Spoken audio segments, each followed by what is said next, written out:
ते पंढरपूर हा सुद्धा रस्ता कॉन्क्रीटचा 4 लेन करायचं काम सुरू आहे। सरगम चौकामध्ये त्या ठिकाणी ओव्हरब्रिज बांधायचं काम सुरू आहे। टाकळी चौकामध्ये ओव्हरब्रिज बांधायचं काम सुरू आहे।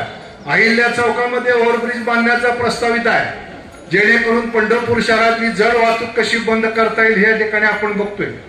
या येणाऱ्या वारकऱ्यांना आणि इथल्या नागरिकांना सुरक्षित जीवन जगता यावं म्हणून जवळ 162 CCTVच्या माध्यमातून या शहरातल्या कोपऱ्या कोपऱ्यावरती पोलिसांच्या माध्यमातून लक्ष ठेवण्याचं काम या ठिकाणी केलं जातं। यात्रा कालखंडामध्ये आपण बघितलं की गेल्या 3 वर्षामध्ये मग देवाभाऊ असतील, जयभाऊ असतील, आपले एकनाथ शिंदे साहेब असतील, या सगळ्यांनी जातीनं लक्ष देऊन ही यात्रा अधिक चांगल्या पद्धतीनं कशी करता येईल याकडे लक्ष दिलं।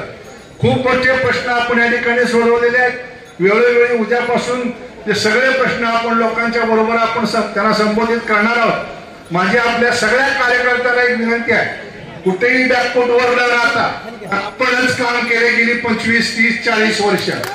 आज जे तुमच्या पुढे आलेले लोक आहेत त्यांच्या गावातले रस्ते सुद्धा मी केलेले आहेत, त्यांच्या गावातले रस्ते सुद्धा मी केलेले आहेत। त्यामुळे आज तुमच्या पुढे कुणी लोक येत असतील त्यांना आपण कुणाला आरेरावी करायची नाही, कुणावरती आपण दबंगगिरी करायची नाही, पण आपण केलेल्या कामाच्या जोरावरती ह्या ठिकाणी मत मागायचंय।